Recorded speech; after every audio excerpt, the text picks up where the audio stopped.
right, today we're gonna talk about Freewell's variable ND mist filters, and you only need 2 of them. They come in this tiny little box. We're gonna talk about it right now, so let's jump right into it.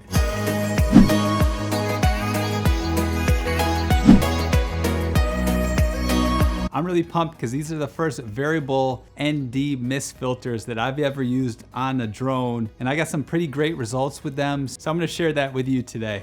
So I use these variable mist filters with my DJI Air 2S, although you could use them with the Mavic 2 Pro and the Mavic Air 2. These filters just came out, but in the description below there is a link so you can pick them up today. So you may be thinking, why variable ND filters and why mist? Okay, so let's first talk about the ND part, or neutral density filter part of these filters. All right, so neutral density filters or ND filters are really essential if you're shooting anytime but sunrise or sunset, because there's a lot of light coming into your camera, and especially if you have a drone like the Air 2S, it has a fixed aperture. So you're gonna wanna put your shutter speed double your frame rate. So if you're shooting at 24 frames per second, you're gonna wanna use 1/50th of a second shutter speed. If you're shooting at 60 frames per second, you're gonna wanna use 1/120th of a second. So you always wanna double the shutter speed to the frame rate. And this will make your footage look cinematic and not so choppy, and it'll feel more like a film. So for video, ND filters are absolutely necessary. Now with a variable ND filter, you can use them any time of day, sunshine or clouds, because you have all this different stops of light. So the first filter will give you 5 stops of light that it will decrease. And this is equivalent of an ND4 all the way to an ND32. So it's like having individual ND filters all the way from ND4 to ND32. And then the other variable ND filter gives you stops from 6 to 9. So those 6 to 9 stops of light is equivalent of ND64 all the way to ND512. So you have so many options with just 2 filters. You can use the ND512 or maybe ND256 if you're shooting long exposures or hyperlapse. Long exposures are great for shooting water, so you can give water more of a blurry look rather than seeing each individual drop. Whereas this is impossible during the daylight without an ND filter with a high number on it. And then the mist part of this variable ND mist filter gives your footage a specific stylized look. So a normal ND filter shouldn't change the color or look of your image too much, where this mist will change your image in camera and give it kind of a nice character. And I'm gonna talk about that later in this video. So let's first talk about the pros, and then we're gonna get into the cons of having these filters. So the first obvious pro is having a variable ND filter. You don't have to lug around all these filters. It's essentially 9 filters in one, or actually even more than that, because you can make micro adjustments. So as you turn it ever so slightly, it's getting darker and darker, or you turn it the other way and it gets lighter and lighter. So you can always get the proper exposure just with a simple turn. And this will save you a ton of time, because then you don't have to go into your bag, take off the filter, put on a new filter. All you gotta do is just turn it slightly and then fly your drone. Now it'll also save you a lot of money because you're not buying so many filters, right? You only have 2 filters, but they do everything that these other filters do with just 2 filters. Now you may be thinking to yourself, oh, if there are 2 filters, it's kind of like having a zoom lens versus a prime lens. It's not going to be as good. But after testing these out, I was really pleased, and Freewell is not paying me to say that. And I'm going to talk about specifically why I like these variable ND filters and why they're better than variable ND filters that I've used in the past. Now I shot all this footage in D-Log and then added my LUT to it in post-production, but I added the same LUT both to the footage that I shot with the mist filters and without the mist filters, so that way it was a fair comparison. One issue I've had in the past with variable ND filters on my normal camera is that when you adjust it, it causes some vignetting, which means it underexposes on the corners, so the image is not the same exposure both in the corners and towards the center of the image, and it creates a specific look, and you may not want this look, and oftentimes it's not really that desirable and it's kind of annoying to have. However, with these Freewell variable ND filters, there was no vignetting that I noticed, and you can see in the images I'm showing now, there's no vignetting, right? So this This is with the variable ND mist filters, and this is without the variable ND mist filters. But you can see they look different, but there's no vignetting, which is great. Now these variable ND mist filters give your image a stylized look. So it really makes it a little more saturated, okay? Makes your image kind of pop out, which is really nice because I was shooting at this golf course. I thought it made the green look just more vibrant and a lot better. It gave more detail in the highlights. They weren't quite as blown out as just shooting without a filter. So having these variable ND mist filters will give you more detail in the highlights, will also add a little more saturation. And if you combine that, it's really nice because these portable DJI drones that we fly with, they don't have a really large sensor. So even if it's a 1-inch sensor, that's not really that big in camera terms. So it's better to get the image as close as you can to the final image while you're shooting it, rather than manipulate the image in post-production. And with these filters, you get a great image just out of the camera. So I really didn't have to do much of anything in post-production. It just looked great the way it was, and the highlights weren't super blown out, which I really like because I like shooting into the sun, into these situations where there is clouds and mist. Gives it a more reddish golden hue to it, and I really like that. And one other thing I noticed about these variable ND mist filters is that the detail remained the same both without the filters on and with the filters. So you're not sacrificing any sharpness or resolution with these filters on, which is really nice. And I really appreciated that Freewell made the mist part very subtle. So it's kind of equivalent of a 1/8 mist on a normal camera. At least that's what I could see from my eye. Maybe I'm wrong. Leave a comment below what you think. But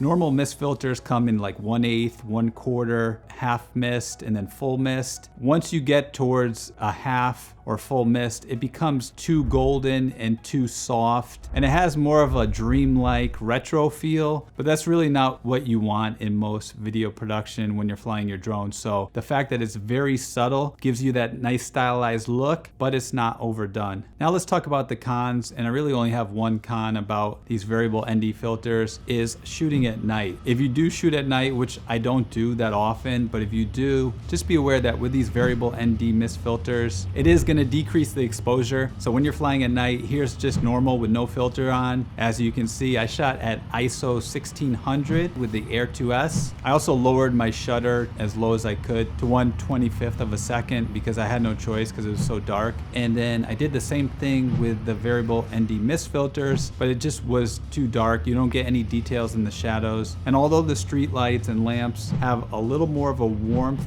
and a golden glow to it at night when you use the variable ND mist filters, it still doesn't look that great on a drone with a sensor this small. And it's not really the variable ND filters fault, so take this con with a grain of salt. It's just that using a drone with a small sensor is not going to be great at night, and the fact that it decreases the exposure makes it even more underexposed. So when you try to edit that in post-production, there's going to be noise or grain in your image. So my overall conclusion is that these variable ND mist filters by Freewell are a home run. I'm gonna put them in my bag every time I fly. Now Freewell also sent me this 8-pack, but to me these are optional, whereas these are a must-have. These two filters, for all the reasons that I explained in this video, I would definitely pick up, whereas this 8-pack has polarizers in it, which is great for making the blues and the greens really pop out, and it also has ND 1000, ND 2000 for long exposures and for hyperlapses. So I use that in very certain situations, whereas these variable ND mist filters are on my drone all the time. So I appreciate you watching. If you enjoyed this video, share it with a friend who you think might enjoy it. Also give it a thumbs up because it's good karma and it helps the algorithm. And before you go, if you have a lot of questions about your DJI drone or just want to step up your skills, I made a free training where I show you my top 7 secrets for flying DJI drones. I also answer a ton of questions that I get here on my YouTube channel, as well as my Facebook and my Instagram page. So you can check that out in the link below, or you can click right over here. I'm Brick Aramella, the Drone Pilot Pro, and remember, fly like a pro.